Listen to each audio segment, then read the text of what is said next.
In this week's episode, Raising the Stakes, the show began in the War Room, where the Oak Island team met to discuss their current situation with the operation in the Money Pit area. Since the drilling efforts in the borehole TPF-1 have stalled, due to the drill being unable to penetrate the backfill, the team decided to move to another nearby area that produced an old drill pipe. They named the new borehole Karma-1 and will begin operations there soon. The action then took us to the North Swamp area, where the Oak Island team continued to follow the direction of stakes and cobblestones in the area. Continuing on their strategy of following the stakes and cobble, the team unearthed another 8-sided cut stake. It appears these stakes were placed to mark the edge of the swamp and to put cobbles down for a traversable pathway.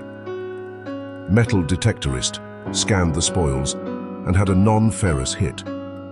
Found what appeared to be a coin or token which had visible markings but was unreadable. Initially believed it was lead, but then thought it was a copper alloy or pewter. The artifact was bagged and tagged and sent to the lab for testing and analysis. We were then taken back to the Money Pit area, where the Oak Island team began its new drilling operation in the borehole that was named Karma-1. The team is hopeful this location will produce some treasure that theoretically dropped into the solution channel. This area has no backfill, so the auger should have no trouble being bored into the ground. The depth of interest is listed as 120–220 feet. We were then taken back to the Lot 8, where the Oak Island team met to have the boulder moved off its foundation of stones. The team assembled to watch the 13-ton crane move into position and move the boulder. The team suspects a tunnel may be underneath the area. The boulder was lifted away, which exposed the depression. It was noted that there was no sterile subsoil and it appeared it was filled in. No visible structures were noticed. The plan is for the topsoil to be removed and the area excavated. It was clear that this boulder was not in its original position and had been moved to this location. The scene shifted to the lab, where the Oak Island team met to discuss the token coin that was discovered in the North Swamp area. It was immediately mentioned that the artifact was an example of exonumia. This is a non-government issued medal or token that commemorated a special event. In this case, it was determined to be the death of America's first president, George Washington. He died in 1799, and this medal was made in 1800. It was explained that these pieces are rare and would have been worn at services, especially by Freemasons, which Washington belonged to the Brotherhood. Jacob Perkins designed the token, and it was mentioned that a person of high status would have owned this medal. This led to researcher Court Lindell's theory that Oak Island was used to store a great treasure that funded the American Revolution. Please see the analysis for more detailed information.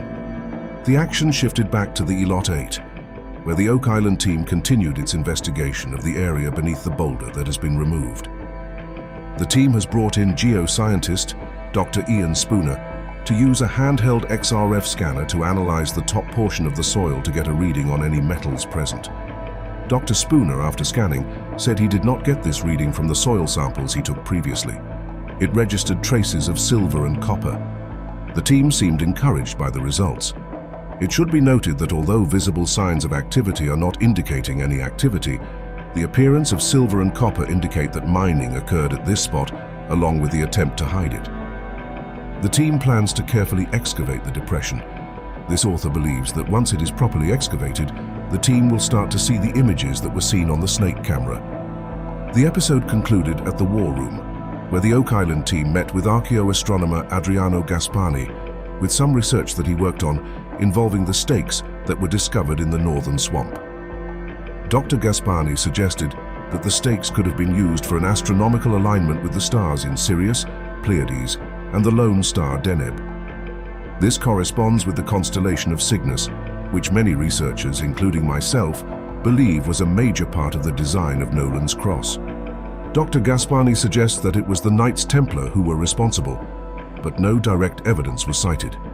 If any of the stakes can be C14 tested, which indicate a date from the 13th century, this may bolster this theory's claims. Although similar stakes in the swamp have been tested and have been determined to be from a much later time period. Until next week. During this week's episode, a very interesting artifact was found in the northern swamp. The commemorative medal of George Washington's death that left the team wondering how it got on Oak Island. The pages of history reveal some likely suspects for the appearance of this medal. The first would be Joseph Prescott, the son of Oak Island lot owner Jonathan Prescott. Joseph was Jonathan's second son from his second marriage to Anne Blagden. Although born in Nova Scotia, Joseph was sent back to Massachusetts under the charge of his maternal uncle Samuel Blagden, aka Blackton, who would be a Latsou colonel of the American Dragoons during the Revolution. He also was trained by his cousin in medicine, Dr. Samuel Prescott, who we will discuss next. Joseph volunteered for military service as a surgeon's mate, assistant, in 1776 at the tender age of 14. He served at Fort Ticonderoga, West Point, locations in New York and the Carolinas. He elevated himself to being a surgeon during the course of the war. After the war, he was a charter member of the Society of Cincinnati, a fraternal group of many Freemasons who were veterans of the Revolutionary War. This is where he was connected with George Washington. Joseph would later become the vice president of the society. It's quite possible that he could have had possession of the medal and dropped it on Oak Island. It's also possible that the medal could have been dropped by Joseph's brother, Charles Ramage Prescott. While Joseph took the occupation of his father as a surgeon, Charles adopted his father's role as a merchant and privateer. He became very wealthy at a young age and retired by the time he was 40 years old. Although involved in legitimate merchant activities, he also participated in illegal smuggling, blockade running and privateering enterprises during the War of 1812. The question becomes, was Oak Island being used as a smuggling spot during the American Revolution and War of 1812? Charles could have been involved with a continued smuggling operation on Oak Island, this time involving some of the British loyalists who were somewhat disenchanted with empty promises made by the British regarding their service. The evidence does suggest this possibility, with Oak Island perhaps being used as a transfer point since the 1760s by their father Jonathan Prescott. Also, an incident concerning the schooner Patty in 1776, which involved Prescott and Mahone Bay, may indicate some smuggling activity. This is further supported by the story of Dr. Samuel Prescott. Samuel was the nephew and cousin of Jonathan and Joseph Prescott. He was recognized as a high son of liberty and finished Paul Revere's ride to warn Lexington and Concord the British were coming. During this famous ride, Amos Melvin, the first cousin of Oak Island lot owner Robert Melvin, was involved. The Prescotts and Melvins, two major Oak Island lot owners, had deep ties to the American colonies, being New England planters themselves. Samuel also served at Fort Ticonderoga with his cousin Joseph. Interestingly, Samuel was taken prisoner after being on an American privateer and put in prison in Halifax.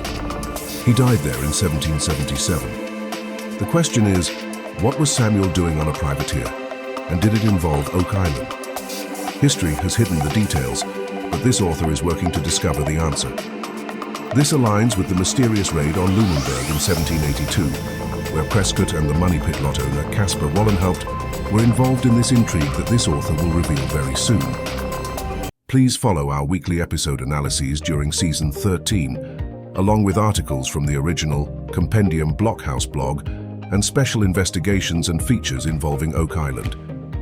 Feel free to reach out to us for questions, comments, information and any theories to our email, theoakislandcompendium@gmail.com.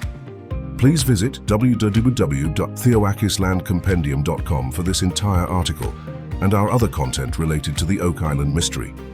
Good day from Daniel of the Compendium. The Oak Island Compendium, C. 2026.